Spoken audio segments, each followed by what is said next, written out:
putting together the cap stack is inefficient, not a great use of time, but it has to be you, right? You can't just hire someone and go, oh, hey, I work for Dave, and I know you're Dave's friend, and or Dave's sister. That doesn't work. They want to hear from me, and I don't blame them, right? So having an asset manager, a private equity business, was the natural progression. We wanted to have capital that was available and at our discretion, so that we could be really decisive, and move forward on things quickly. And if it's between you, Jake, and some random person to buy an asset, the person who has discretionary capital is going to win, because sellers want certainty closing, right? So do you tell the brokers that, like, hey, I've got discretionary funds, I don't need anything else, I can close? Yeah, 100%. And that matters a lot. That gets you into the second round or the final round, or gets you the deal at the end of the day. It's a huge differentiator in our space.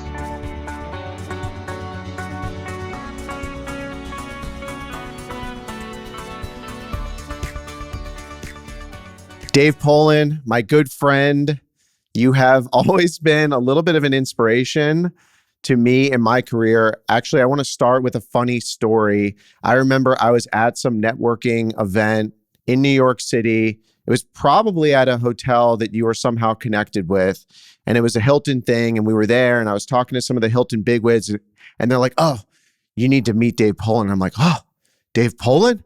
I'm going to meet him? And then I went and we talked, and you're probably like, who's this annoying little kid? And that was I think my real first time meeting you. And then after that, we became really good friends and trusted colleagues. So appreciate you for coming on the show. Hey man, it's great to be here. No, honestly, from the moment we started hanging out, I was like, wow, Jake knows what he's doing. He's way ahead of his age cohort, and the way you understood the hotel business, and you got the operations and the capital market stuff. You have an amazing eye for development. So I'm the honored one. Appreciate you having me on. I'm really honored to be your friend. So you have so much going on across so many business verticals. I really think the listeners would benefit if you gave us a little bit about your background and how you got started. Hey, thanks, Jake. I think like a lot of people in our industry, I started because my family was in the hotel business. My dad had built some hotels, and I was working for him. And my initial thought was I was going to be the assistant general manager at age 16 and follow him around and order people to do things that I thought were important. But instead, that first summer when I was 15, went straight into the dish room, started washing dishes. It must have been 100 degrees back there. And my supervisor was specially abled, I think we would say today, wasn't especially communicative. And the first day of lunch, he took his big gray bus bin, into which he had been shaving leftover steak and grilled cheese sandwiches, and ate that for lunch. So I cried my eyes out probably for 4 or 5 hours in that afternoon shift, but then got to understand that people make this business work, and I love being part of a team. And so I knew that one day I wanted to be a part of the business in some form or fashion. And after going to hotel school, I went into consulting with L&H for a couple of years. That's a reference for old people. And then started my business at age 25. I knew that I wanted to be an entrepreneur at some point, and I had met playing football at Cornell, Rob Buccini, my lifelong friend now, and also my partner.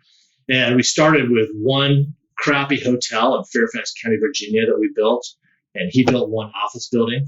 But the development part of it wasn't really the initial plan. We said, you know what, this is an interesting time because the RTC had taken back tons of assets from different banks that had failed in the 80s. So we started in the early 90s.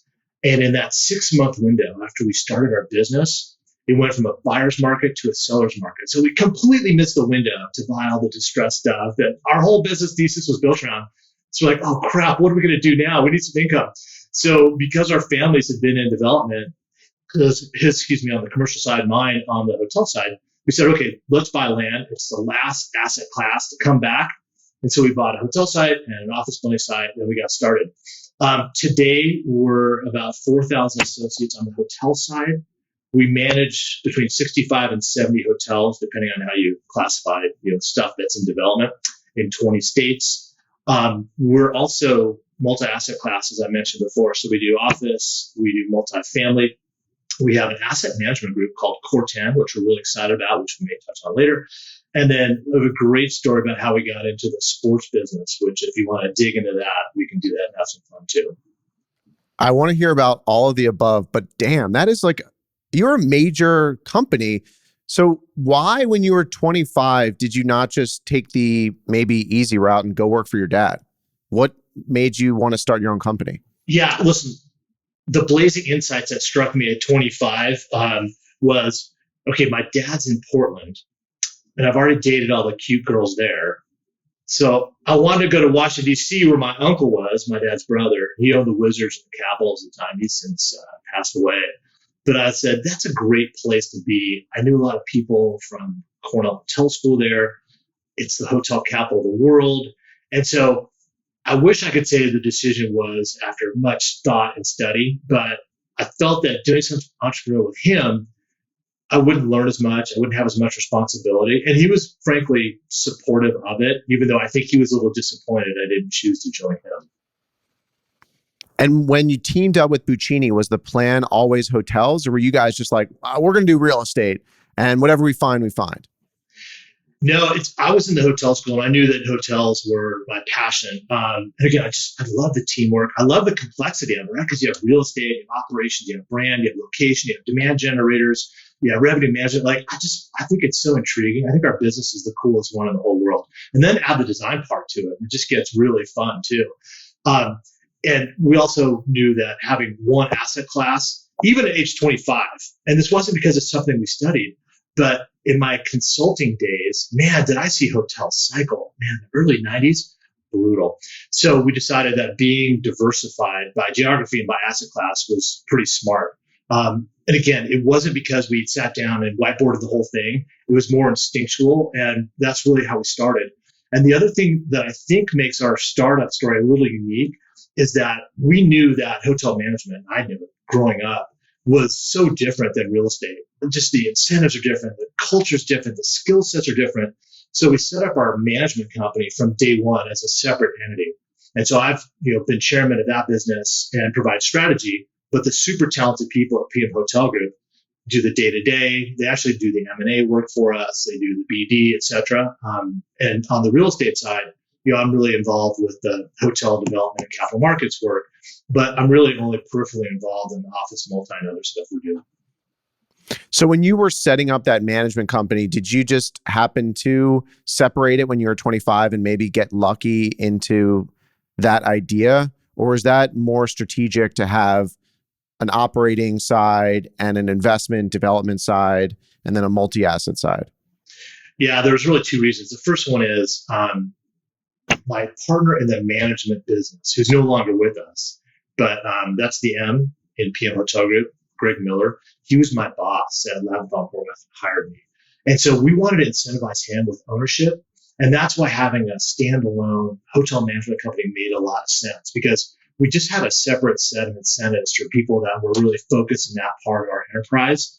And it didn't really make sense to have them involved with office and other things that we were doing, and even on the hotel ownership side. And again, going back to the whole idea of hotel operations and hotel construction, development, and capital markets are just completely different things. So that's why we wanted them running on separate tracks. So let's talk about that, because I don't think all the listeners appreciate just how damn complex hotels are. And they maybe think it's kind of like another real estate asset class. Can you kind of break it down for everyone? Why does everyone always say hotels are hard? They're complex. They're an operating business. They're a real estate business. Yeah, I would say hotels are more like running Tesla or IBM than running real estate. And I definitely don't give the people who do real estate, because they're my partners and my friends, any short shrift, right? It takes the same intellectual challenge, or has the same intellectual challenges. And it is difficult and relationship centric, all those things that make a successful business. But in addition to all that, then you have the operating business complexity. So you have supply chain, but most importantly, human resources. Man, if you don't nail that, if you don't get the culture right, because the hotel management company, we said we're going to start a culture, not a company.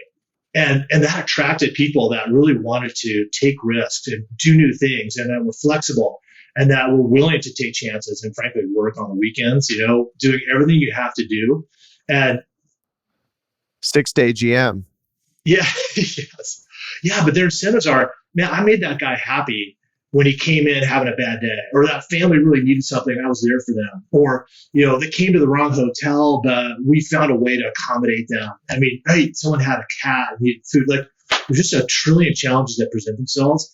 And if you get excited about making people happy, there is no better business, right? The financial success is important too. But if you think about the complexity of the hotel business, it starts with operations. And I think that's more important than the real estate. You can take a great asset and really blow it. And you can have maybe a secondary location with an okay asset and really blow the doors off with great strategy and great execution. So I love that challenge. And I love saying, okay, we may not have the shiniest office building in the best location, because that's going to get all the best tenants and the best leasing. In the hotel space, again, you can outcompete and outperform, and it's relationship centric. And now there's so much technology involved, and revenue management strategy and digital strategy that the complexity allows organizations like ours that have the people and the resources to really outperform. And anyone could sit here and say that, but our portfolio runs 115% RevPAR index across 31 brands in 20 states with 65 to 70 hotels. And at the same time, we're doing technical services to design new hotels that will be really competitive in their marketplace as well. So just tons of different things going on. So I know what RevPAR index means, but just a quick primer. What does that mean when you're doing 115 RevPAR index? What does that mean? And is that easy? Can anyone do that? Yeah. Okay, Jake, that's market share. And what that means is if you're 100% RevPAR index, that means you're getting your fair share. So if there's $1 million of revenue in that market, you're getting 100,000 of it. Your 10% fair share. If that same $1 million were there, but you're doing 115% RevPAR index, then we're getting $115,000 of revenue. And so every incremental dollar in our business is so powerful because we have significant fixed costs, real estate tax, insurance, general manager salary. So you have a bunch of those costs, and every dollar above that level really goes a long way to contribute to your margin. So going back to the people and culture side, one of the challenges that my company had before COVID was getting that people and culture environment right at the operations level. And we've done a ton to fix it. I'd be curious to know when you were starting out in the earlier days, what were some of those screw ups, some of those challenges that you faced that you've now cleaned up today? Yeah, well, specifically on the culture side, I don't know that we always had it right. We're very humble and we're a learning organization. And we want to look back, 10 years ago and go, oh my God, I can't believe we did it that way. We just always want to obsolete ourselves by being innovative. But I think our culture really started to click. We really started to attract people who were best in class at what they did, had their technical ability at the top of their game by growing. Because people want to do new things. They want new challenges. They want a place to go with their career. So if an organization has, let's just say 5 hotels and has always had 5 hotels, you're probably not going to get the top students coming out of whatever hotel school or the most talented leadership, et cetera. So we knew growth was important. So we've always had a growth strategy, and we've communicated that internally and externally. And the second thing is, you can't impose culture. Again, maybe that was a lesson learned. And so we, every 5 years, have several people come together. It's not the same people every time either, and talk about what our culture is. Because if you say, oh, my culture is teamwork, but it's really not, then you shouldn't talk about that. And so we let our senior leaders and key associates within our organization tell us what our culture is. And if there's things we have to fix, we'll clean it up. But generally, they're saying, no, you guys do a great job with collaboration, teamwork, letting us be entrepreneurs and make some mistakes within guardrails. And really, it's respect up and down. So the dishwasher to the IBM group that's doing $1 million of revenue in one event, having respect as our forward-facing value, I think has done a lot. And especially in ingraining us with our communities. We could talk a little bit about that as well. But so it's respect, teamwork, entrepreneurial spirit, and being driven. So just not being satisfied with what comes easy, but being driven to do your best and to overperform.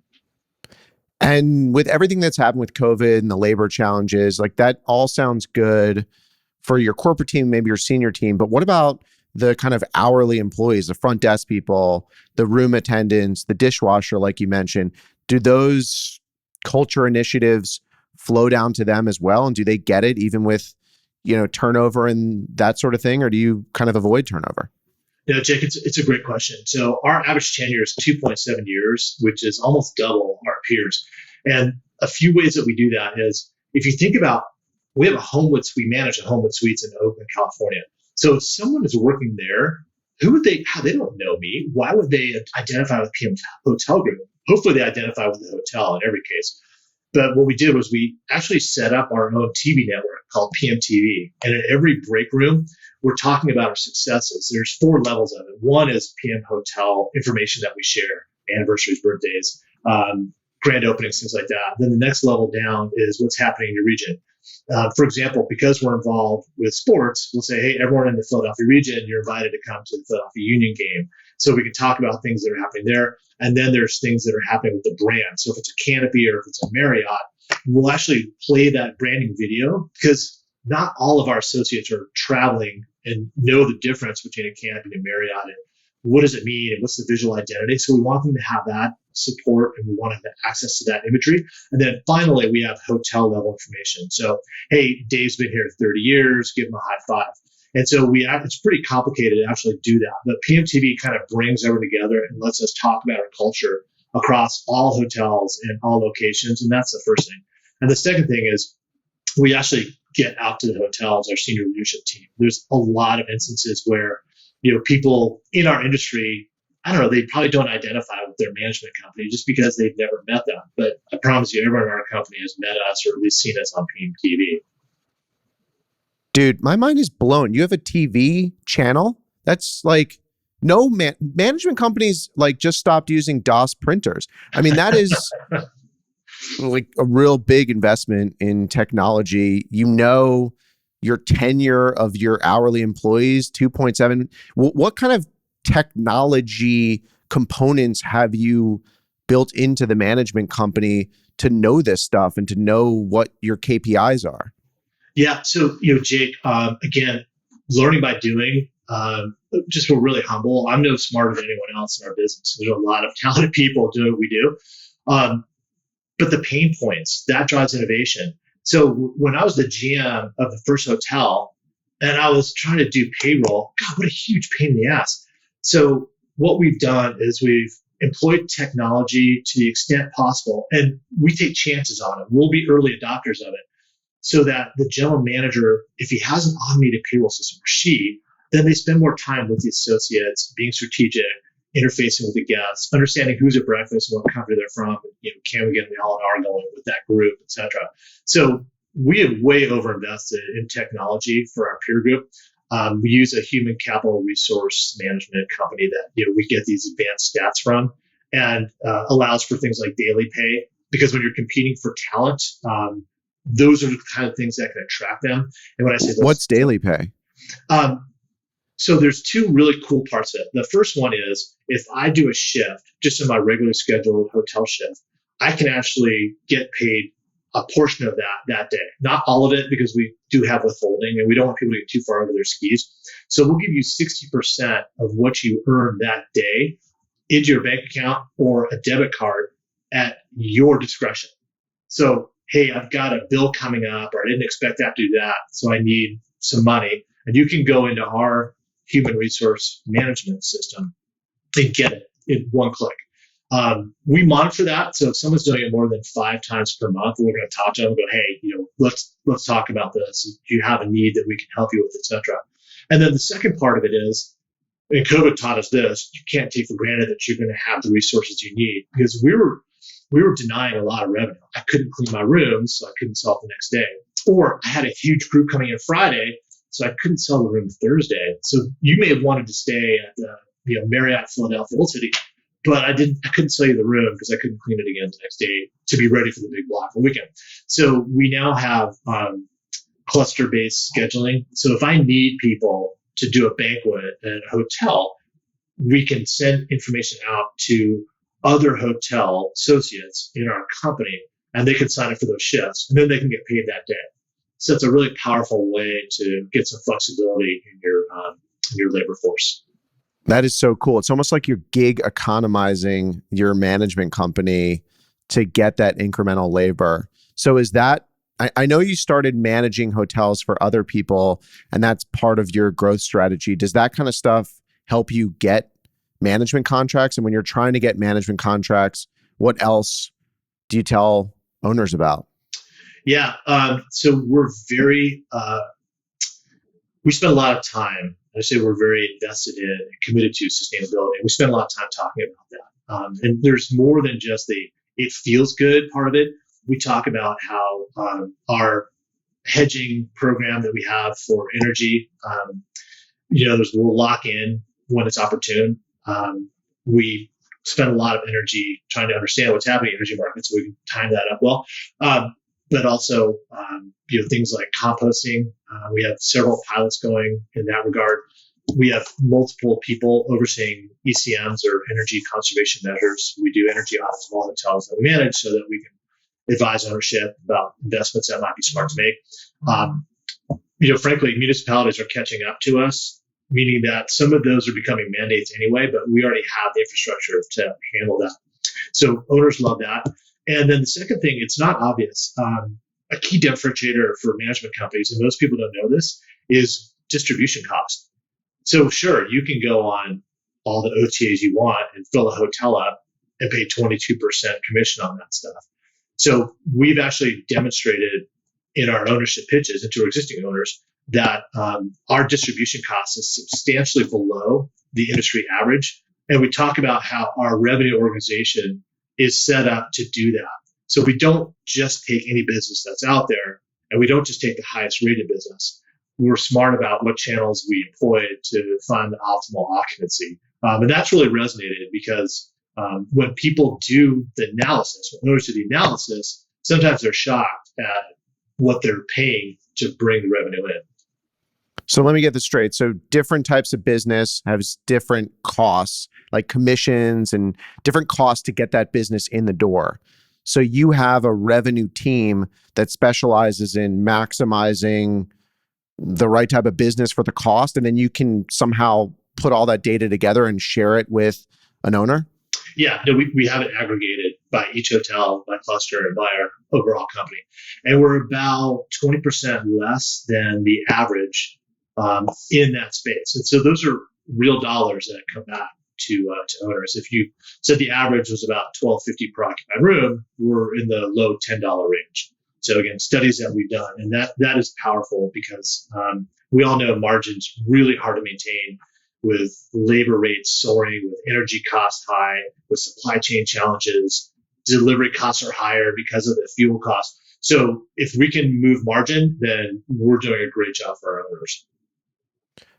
I want to move to two really cool hotels that you have in your portfolio. I think Virgin Nashville and Virgin New Orleans.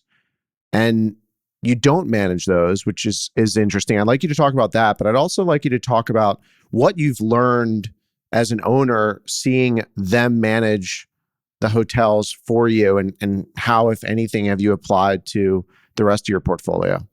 We have a ton of regard for our friends at Virgin Hotels. First of all, we got involved with these deals because they were working on a project in Nashville already on the land. They needed a development partner. And so we were one of the groups that they talked to, and they ultimately chose us to team up with them. So their management was always part of the puzzle, and we're happy with that. They have some really great technical people. But what makes Virgin special, and I think this is true with some other luxury lifestyle brands, one hotel comes to mind, one of the SH brands. You guys, know them well. They have a really terrific luxury lifestyle model. If you were to take the Virgin Hotels Nashville, 262 rooms, it's doing between 15 and 20 million a year of food and beverage. If that were a Hilton or a Westin, and even a really good one, gosh, maybe it's half of that. Maybe you're doing $8 million in food and beverage. And I always laugh, like, if I took my wife for an anniversary to a Hilton for dinner, it would be the last anniversary. But if I take her to the Virgin Hotel, then she's like, oh man, my husband's really cool. I love the vibe here. And so they have the way of programming and talking about the brand and the kind of experiences that people will have in a really smart way. And I think there's some great perception of that Virgin brand out there, and not just in hotels, which is a tailwind. So instead of Marriott with 31 brands and a global distribution system that's among the best in the world, Virgin has much better awareness as an overall brand. And so that gives people the interest in learning more about the Virgin International, or that opens the door on a sales trip, et cetera. And so we've really enjoyed that. And because we have a pretty sophisticated hotel management enterprise here at Pollin Hotel Group, we actually are pretty active on the asset management side. So we have revenue calls every week. And again, we love their team and we think they work really hard and do a good job. But there are things that we can share with them that help further our collective goals. And also, again, we've learned a lot from them, especially on food and beverage programming and promotion. Do you think that the Hilton food and beverage model is dead, or all Hilton owners now need to come up with a change? Because I'm not taking my wife to the Hilton restaurant either. Sorry, Chris Nacetta, whoever's listening here. But what do like the Hilton guys, the Hilton owners need to think about now that you've seen the magic at Virgin? Well, I want to air my big grievance, first of all, with hotel food and beverage, which is ancillary to that. Let's go. Make headlines. Come on. All right. Well, I wish it was a bigger deal, but we have club lounges in all our full service hotels. And you think about who's in that club lounge, it's the elite traveler. And that person would be happy to pay for breakfast. But instead, we have to run a separate food and beverage operation, which is expensive with labor. And we're cooking two different things in two different places and serving it and cleaning it, when we should have that energy down in the main restaurant and invest more there. Because, when you walk in a restaurant, you're the first table or the second table, you're like, oh, wow, this is bad. But when a place is busy and it feels like it has a good vibe, you want to go, right? So I hate club lounges. They're expensive. We'll keep doing them because the brands will make us. I know guests appreciate it when they use them, but I think it's kind of bad for the industry. Yeah, but no, But aren't they kind of behind the times? Like, when was the last time you stayed in a hotel with a club lounge and went to the club lounge to get some free, mostly kind of semi-crappy breakfast when there's a cool coffee shop downstairs or down the road? You're not doing that. Are the brands not figuring this out, or what's the deal? Yeah, that's a great question. So I think Marriott's probably been innovating a little bit faster than other brands in this regard. And M Club, which is at the core Marriott brand, is actually a really good solution. It's at the first floor level, so you can merchandise it and you can upsell it, which is a little bit harder when it's tucked away on an upper floor. Hey, let me show you. It's $40 more a night. You can have access to it. The quality of food and actually the design of the space is really nice as well. So if we can get some revenue for it, I mind it a little bit less. And I think Marriott's figured out that, again, having it in the at the main level of the hotel, and they're doing that also for Sheraton brand, has made it a little bit more relevant. But back to your question about what do we do in full service hotels in order to engage with our customers more on food and beverage. It's all about capture, and so we're beverage centric as a company, and we feel like we can get the food right. But if we have a great burger, Caesar salad, steak, salmon, pasta, then I think we're meeting most of our travelers' needs, because they want to go explore the community. And so we're going to be a great, I hate to say it's just an amenity, but the food for the most part is a little bit secondary to the purpose of them being in the hotel with us. But the beverage, we can get them before they go out to dinner, and we can get them on the way back. And as you know, if you have a cool bar, instead of going to your room, maybe you're popping into the bar for a drink as well, or you'll take your laptop and work in the lobby lounge as opposed to going up to your room and just watching CNN.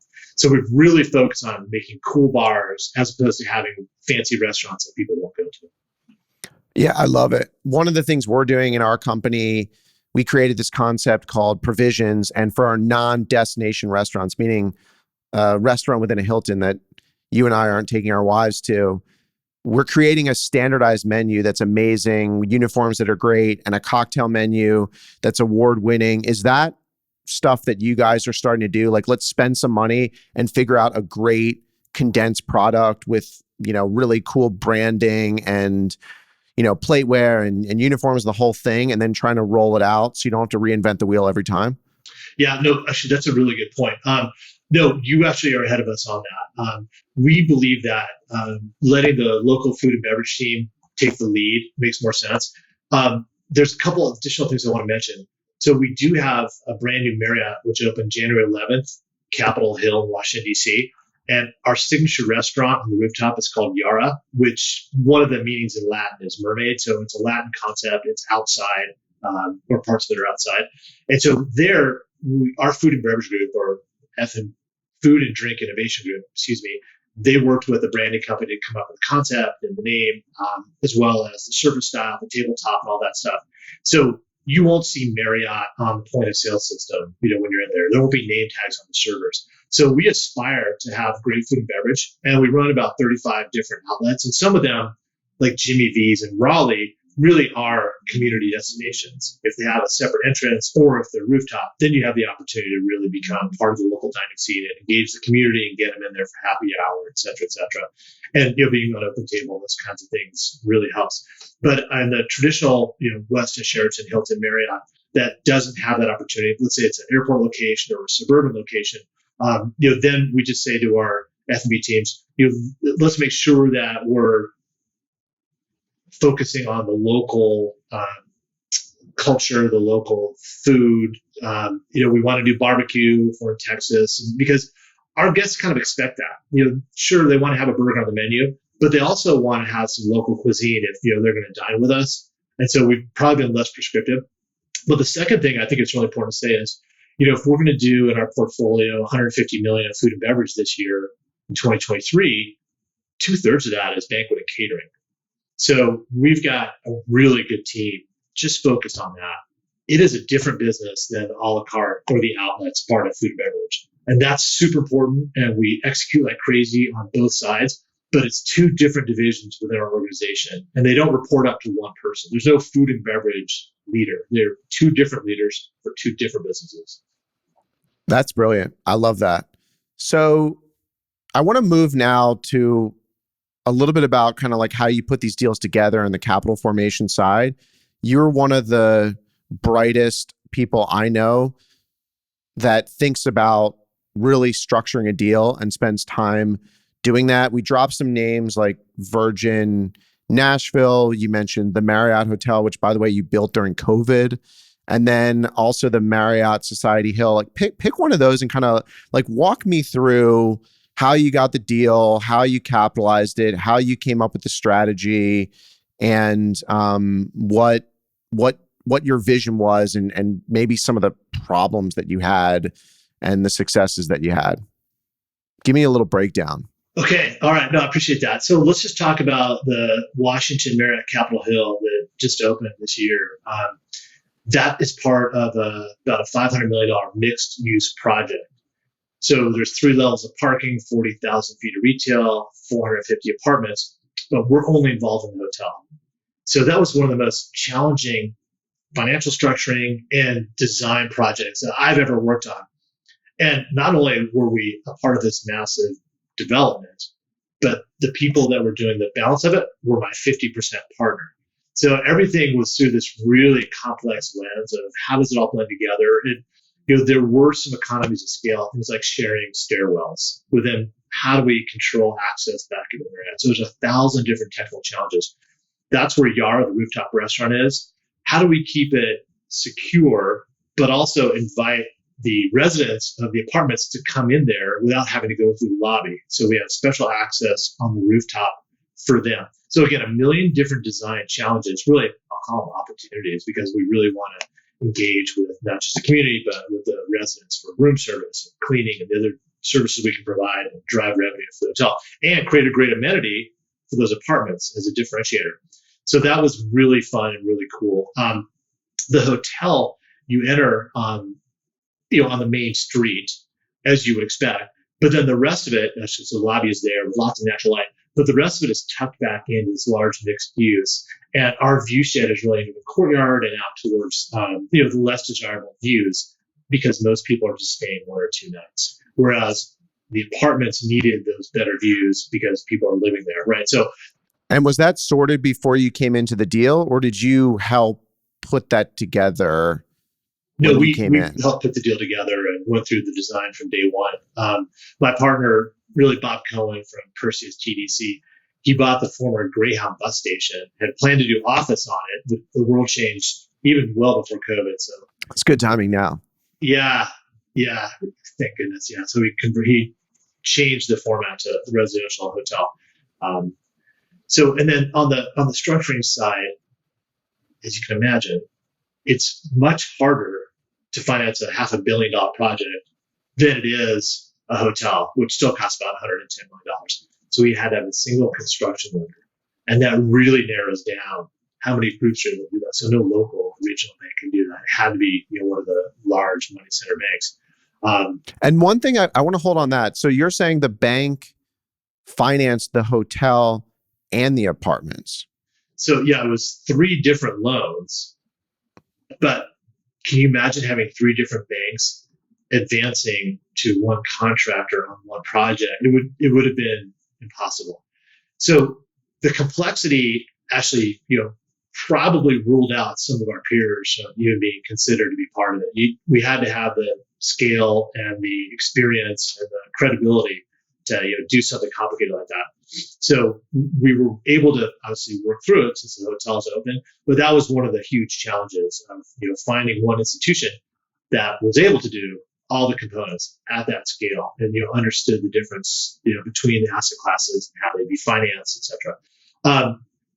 I love the way that the capital markets have evolved, and I know you've taken advantage of this as well. So traditionally, we've worked with our friends and family to finance projects. So we'll put money in, and we'll have people that either we went to school with, or we know, or family friends, also join us in that endeavor. But now you have really, terrific alternatives like CrowdStreet. They're crowdsourcing groups that you can go out to a much wider group of investors, really all over the world. Of course, all accredited investors. It's all very institutional, but that allows us to access capital that we would never otherwise get to. And what we found is when we deal with a more diffuse investor base like that, we have more control, because when you're dealing with a really sophisticated private equity partner, for example, that joint venture agreement gets really long and really expensive, and then you have a lot of cooks in the kitchen. So we're really pleased to have worked with CrowdStreet on this project, and then again, a substantial amount of the capital is also from our friends and family.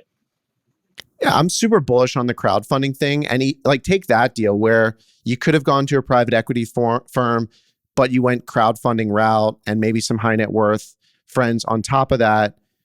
Those people, those high net worth investors, are really the same people that invest in private equity funds. So when they invest in that deal anyways through the private equity fund, kind of around a way, they end up paying kind of double promotes, because the private equity firm is going to promote you and they have to get a promote on their investors, whereas you're offering a direct route. So sure, you're going to have more control, but the economics probably work out to put the individual investors in a better situation. Yeah. Well, the other thing that's really cool about it, Jake, I totally agree with what you said. The other thing that's cool about it is that the investor on these crowdfunding platforms, they decide, hey, I'm not feeling great about office, or I really want to do hotel because I believe recovery is going to be strong, or hey, I like BPG, or I love, Wurzak Hotel Group, etc. So they make the decisions. They have the discretion. They're looking at the universe of options, either doing a balanced portfolio. Hey, I want some of this, some of that, and some hotel, or they're saying, no, I really feel good about hotel, or I really have had success with BPG. I want to do whatever they're doing, even if it's office, etc. So it seems to be a really agile platform. And then also, we don't have CPACE financing in that project, but that's another kind of innovation in the capital markets that we've taken advantage of. There's Opportunity Zone Capital, another example of a government program that is really advantageous for investors if they have a game that they want to shelter. So we just try to be thoughtful about the most efficient capital. As we do new projects, we're even talking to some public REITs about potentially providing mezz capital, because their cost of capital is lower. In return, what they would get would be the opportunity to buy that asset in the future if they want it. If they don't, then we've benefited from their capital along the way, and we capitalize them out either through recap or sell. But if they choose to buy it, then they'll have an advantageous opportunity that doesn't go to market, and the investors will get a great return based on a formula that we agreed to up front. So we're never. Do you think you can also get them to guarantee some of the debt if they're in that mezz position with a ROFR? I don't think so. We haven't gotten there. I doubt that we will. I just don't know if they could, have that potential contingent liability. That's an amazing strategy, because the concern with mezz is like, hey, these guys can come and take my hotel. But essentially, you're pre-negotiating to sell them the hotel, assuming everything goes well. Their cost of capital right now, REITs can borrow way lower than you and I. So they're going to make a spread on that. It seems like a great deal. Why wouldn't all these REITs just be jumping up and down and backing you? Is that happening?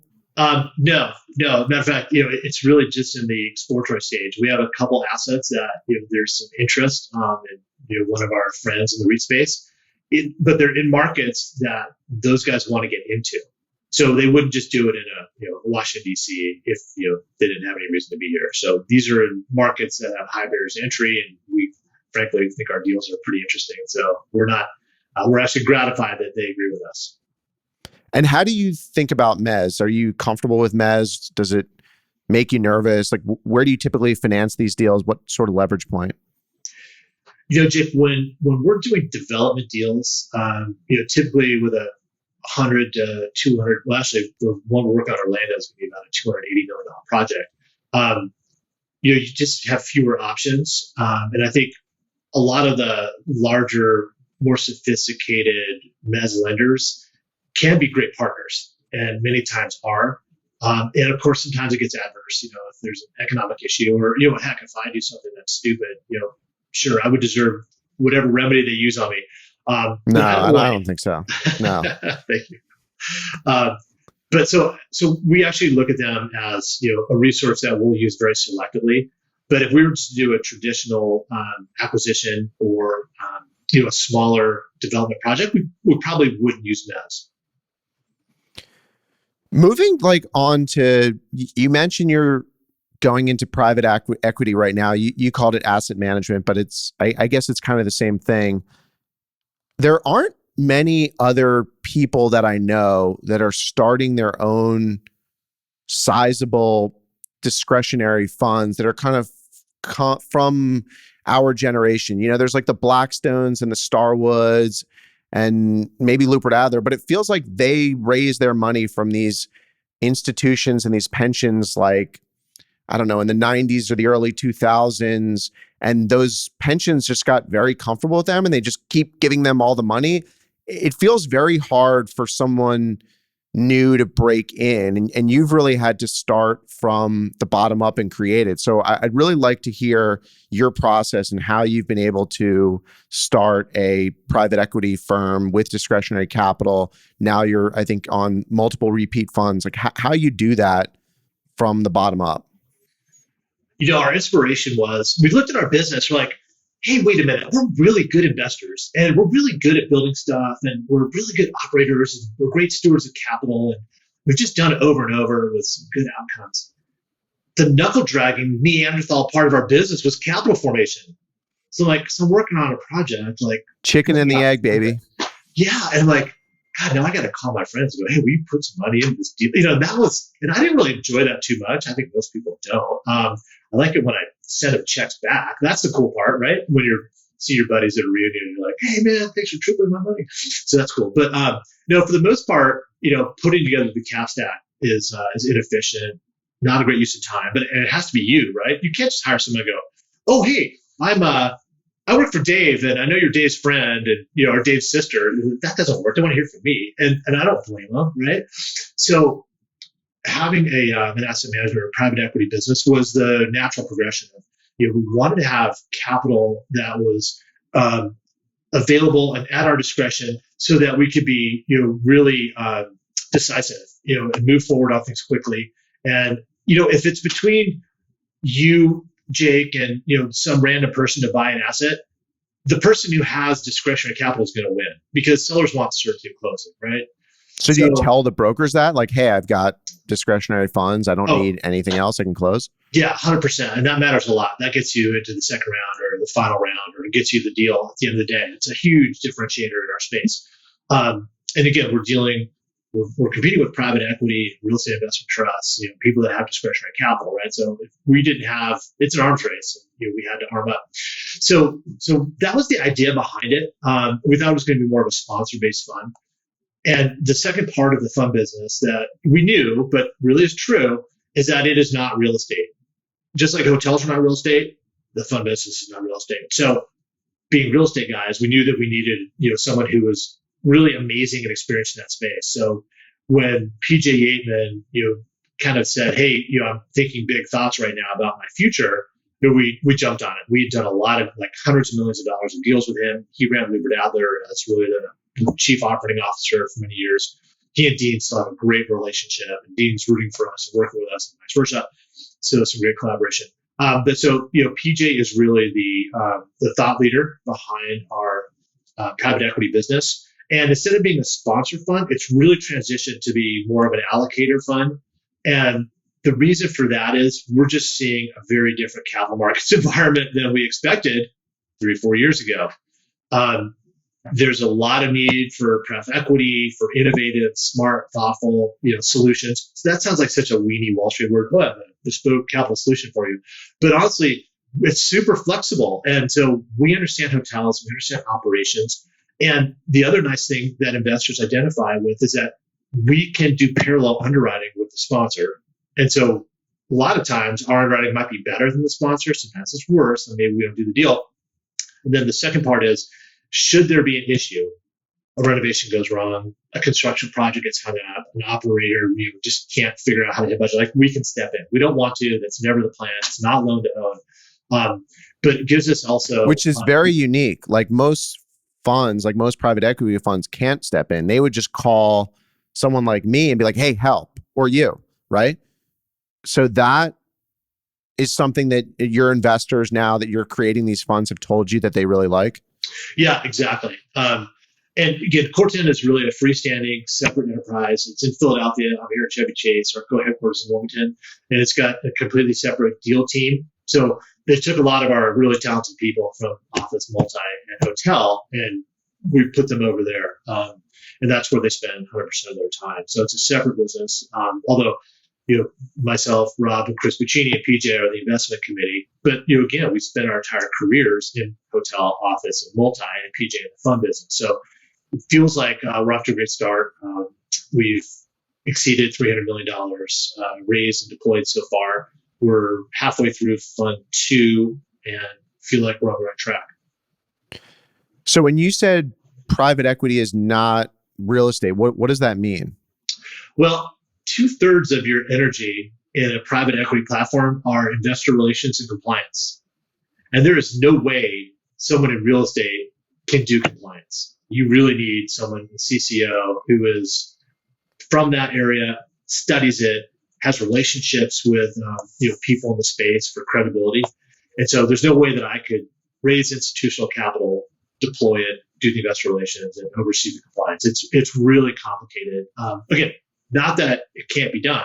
It's done every day. It's just you need people who are really good at it. In your starting journey with Corten, what do you think the listeners would find most surprising about what you learned in that process?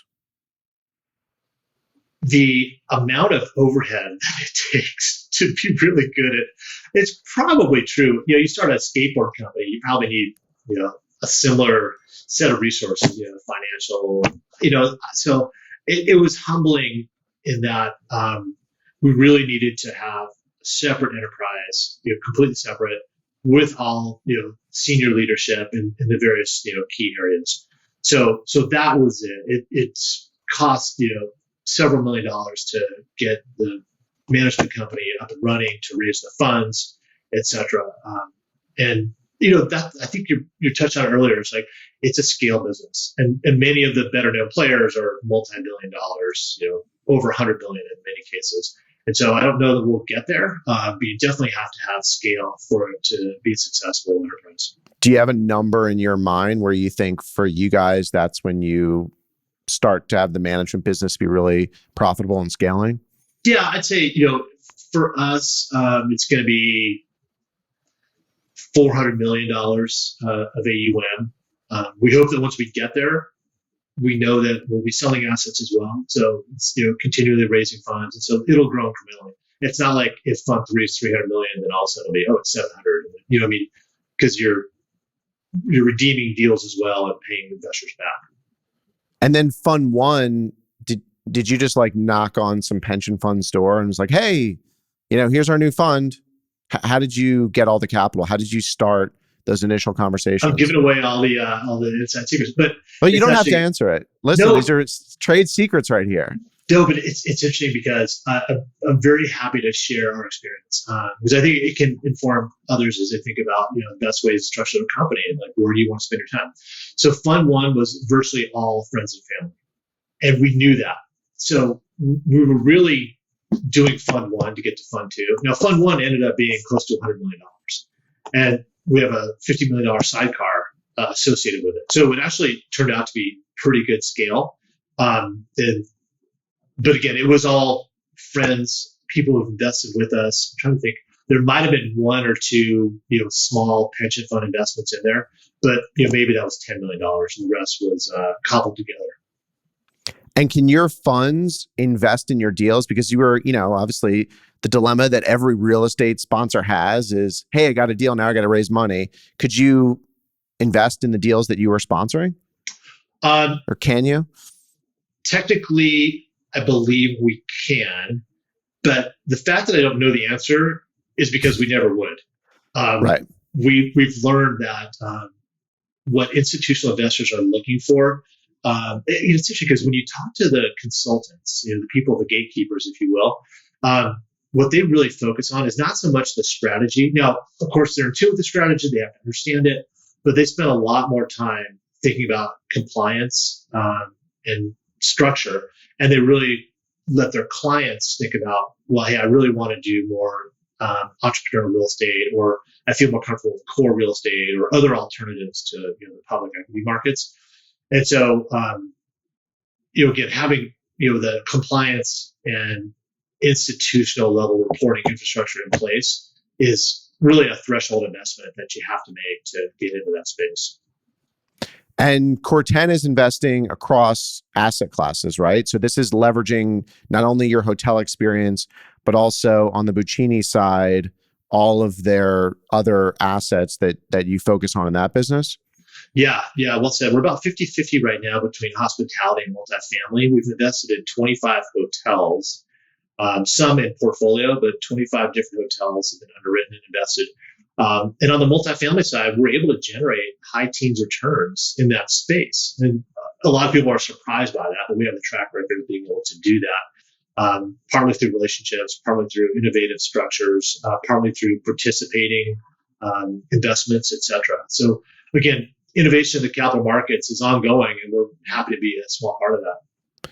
So do you think because you're vertically integrated and you're doing all this stuff across asset classes as your own sponsor, that makes Core 10 a better investment shop because you can creatively come up with structures or better ways to do things to generate more return? Yeah. And yes, thank you for saying it that way.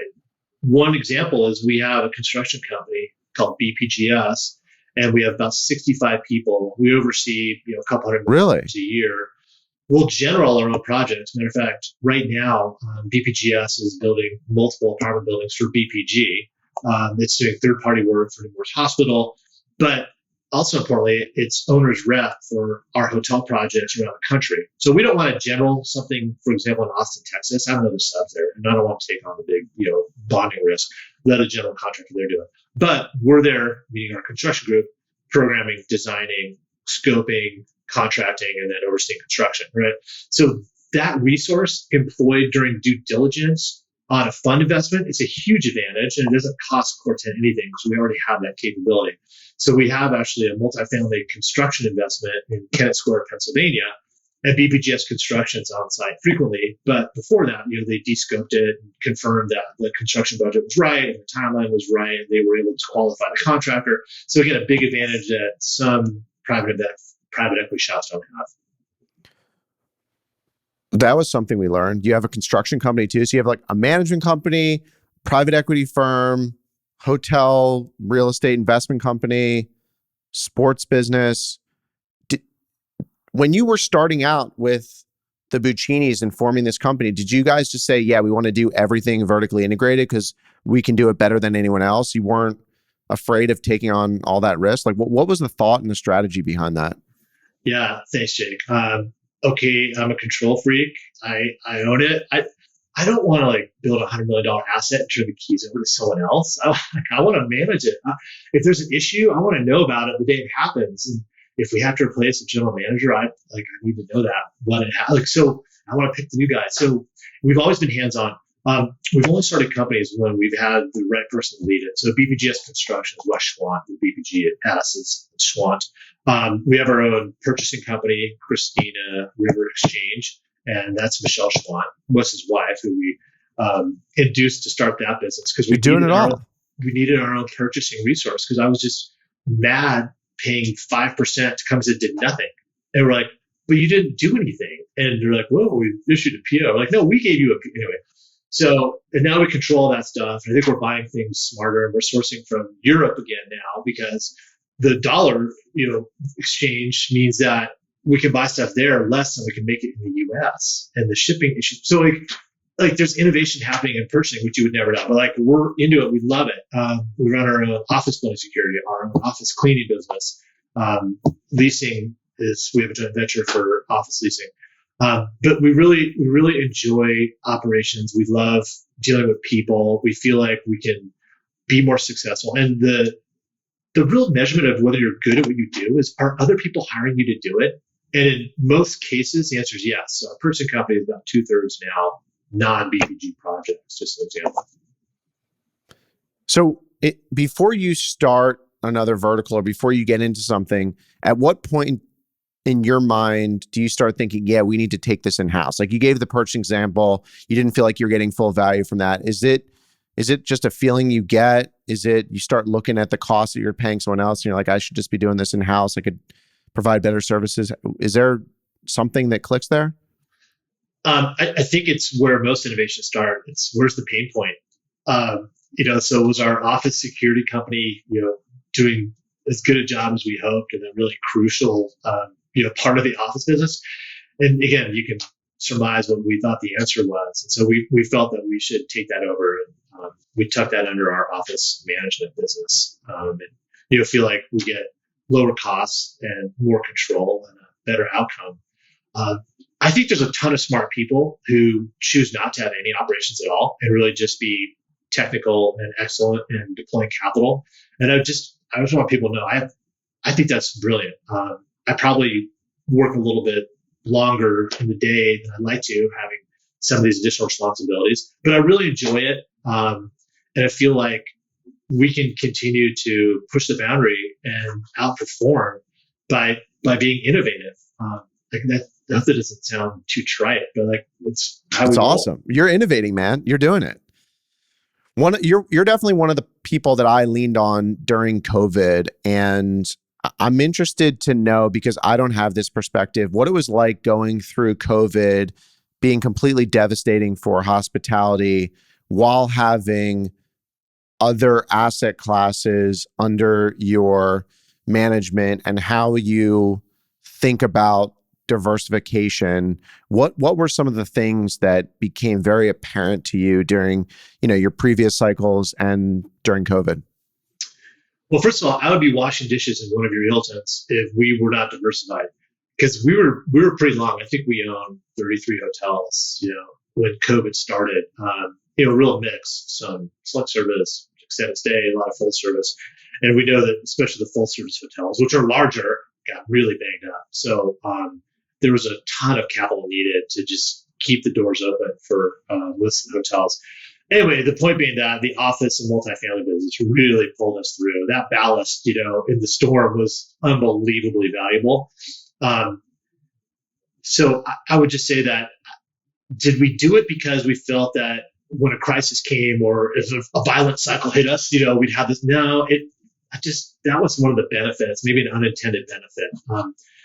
But now we're seeing office cycle pretty heavily. And so we think that, our office team's going to have more ability to react. Hey, we need more TIs. Hey, we've got to renovate this building because if it's not A plus, then we're going to lose our tenants as people shrink and, flight to quality occurs. So again, those three asset classes, God, if they ever cycled together in a good way, I would just be so happy. Like, it just seems like it's not our destiny to have everything clicking all at one time. Well, then they'd go down all at one time, and that defeats the whole purpose, right? That's true too. Yes. So is what's going on in office right now, or there are things that you learned in 2020 and through 2022 that you're like, okay, I saw this on the hotel side, the same thing's going to happen on the office side, or it's totally different? Well, yeah, first of all, I don't know that the office story is written yet. I think office will recover, although you're seeing really smart people say the opposite, right? That, class. Okay, well, you're smart, so what do you think? Okay, I think office will recover probably to a greater degree than some others might, because we're investing over 10-year horizons, and that's a long time from now. COVID was 3 years ago. It feels like 100 years, but it's only been 3 years.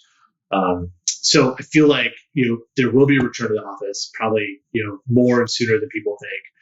But what we're doing with some of our assets, for example, in Wilmington, Delaware, where we have a co-headquarters, is we're converting a 700,000 foot office building into a 400,000 foot office building by building 350 apartments on the top floors. So, we're not the only people doing that, but that's one of the investment thesis that Core 10 identified. And so we're employing it into our BPG business. So, that thought leadership is kind of going back and forth. We're really intrigued by that.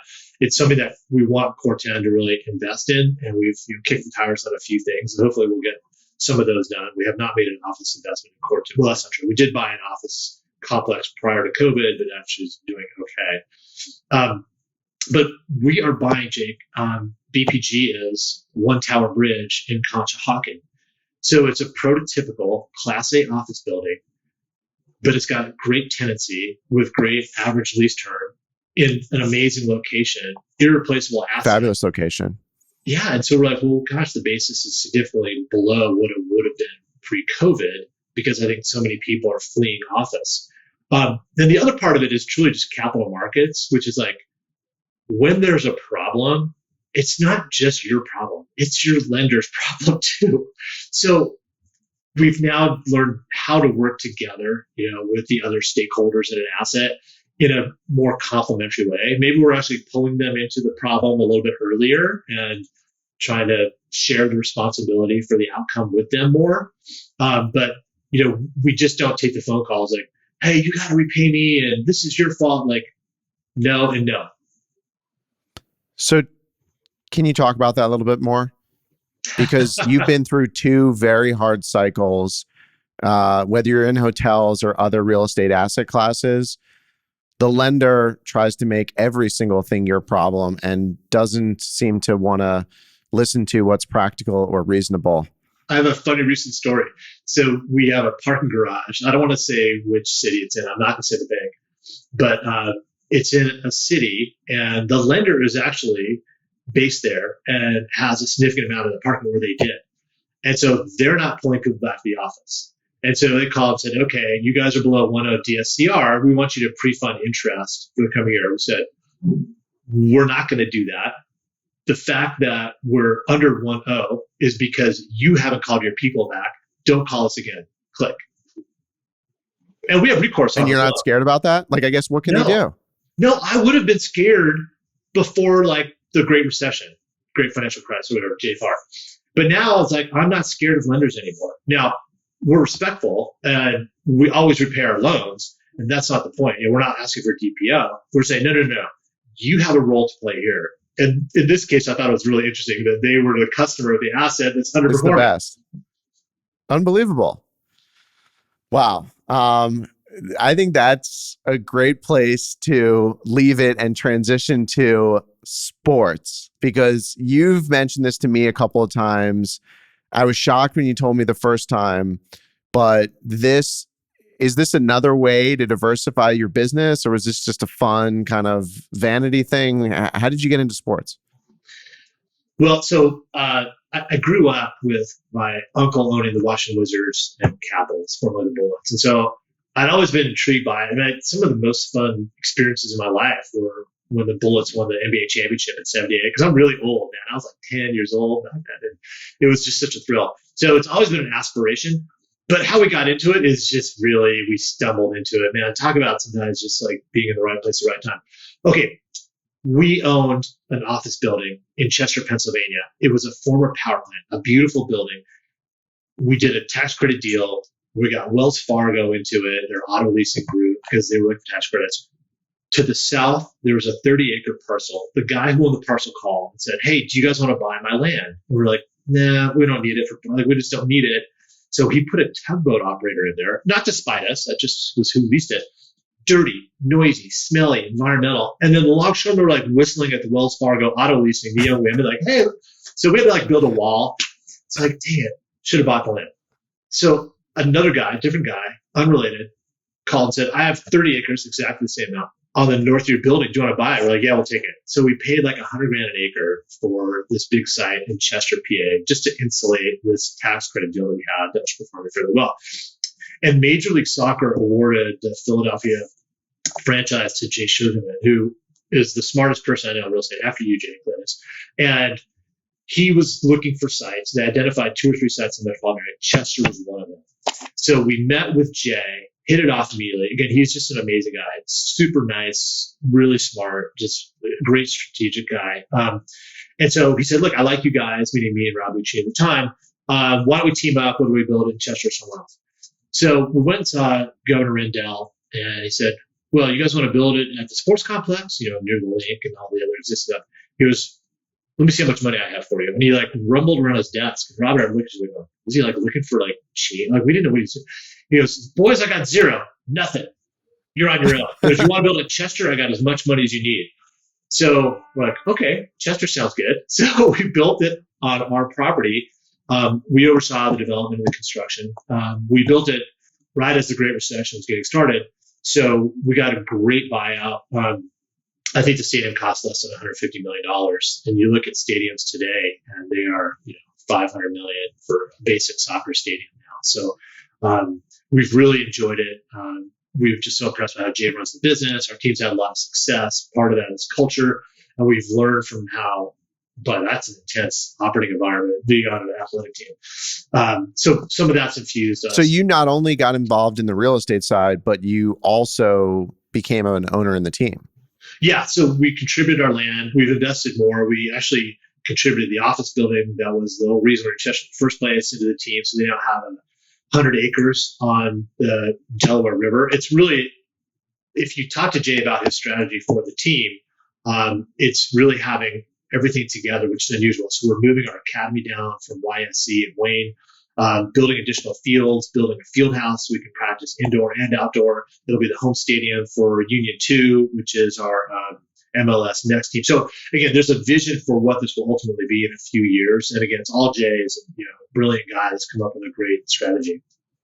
What were some of the biggest lessons in dealing with Jay that you've learned from either how he manages the soccer business or on his real estate investments? So I would say I'm trying to think, a year or two ahead, which is not easy. He's thinking, 10 years of generation ahead. Examples, he started Safehold, which is his ground lease company. And again, without going into what they do, it was a brilliant move at the time, capitalizing on opportunities in the capital markets and providing a really amazing investment product for people. So just things like that. But on the union side, we have not been going over to Europe and paying $20 million a year to some big name player to come over. We've been building through our academy. So the people playing in the first team, the Union 2, and then in the academy, all play, and then the club teams, kids as young as 6, they're all playing the Union way. So when they move through our system and they get to the first team, they know how we play and they know our culture and they fit right in. And secondly, if you create your own talent, it's a lot more cost effective than going out and hiring it. So someone comes for a year or two, or they get hurt, or they don't buy in, etc. Just the risk is so high. And so we've known these kids, many of whom are homegrowns on the team now, since they played when they were 10 years old, for one of the academy teams. It's just a really cool way that, and then the talent evaluator that he brought over from Germany, Ernst Tanner, just brilliant, and hearing him think about talent has helped us think about talent as well. But just like a super quick story from the beginning is, Jay is a real CEO of a public company, and so he didn't really have a place to put the players on payroll. We didn't have office space, so they were in our office in Wilmington, and the coach and the technical staff would be like game planning. And I'd be like, hey guys, I got to meet the investor. Get the fuck out of the office. And so they're like, no, but we're playing New York tomorrow. I'm like, I don't care. I'm meeting with the investor. Were they on now. The BPG payroll? Or you just set up like a new little LLC? We were cutting their checks. It was really fun. It's obviously different now, and it's all it's very sophisticated. But the early days were really fun. So the NFL teams has always been described to me as like a bond investment, like. You don't make money when you own it, but when you sell it, you make money. Is that true in the soccer world, or can you make money along the way? I think there's a subset of teams that make money, and typically, Jake, they're in a market without the other four major sports. And in Philadelphia, if you think about the heritage of the Sixers, and of course the Eagles, Flyers, and Phillies, Super Bowl, 75 years, 100 years, and so. We've been going at it for 13 years. And so we're building that kind of, loyal fan base. And people really love the experience of, an intimate stadium with 18,000 people. Like it is different than going to a Sixers game. Once people experience it, it's pretty cool when they come back. But other than, I would say, most markets with only one or two other teams, Portland comes to mind, Portland, Oregon, where the Timbers are, thought to be really successful as well as profitable. We're pleased with where we are financially, and we do feel like the majority of the financial return will come when we sell. But we're not planning to sell anytime soon. We have a vision, to win a couple MLS championships, to get our campus done, to get all our teams playing there at the same place. So we're a few years away from even thinking about that. All right, man. This was an awesome conversation. I think we covered it all. I have one closing question that I ask everyone, and that is, of all the hotels that you've been to, okay, not your own portfolio. I don't want to hear about the Hilton Wilmington or something like that. Okay. Yes. What is your favorite hotel? Well, that's got to be Governor's Camp in the Masai Mara in Kenya. So tell me about it. It's like a lot of the game camps, tents with concrete floors and showers, So, and then you gather in a central place with the other guests for meals, and there's a huge fire pit at night.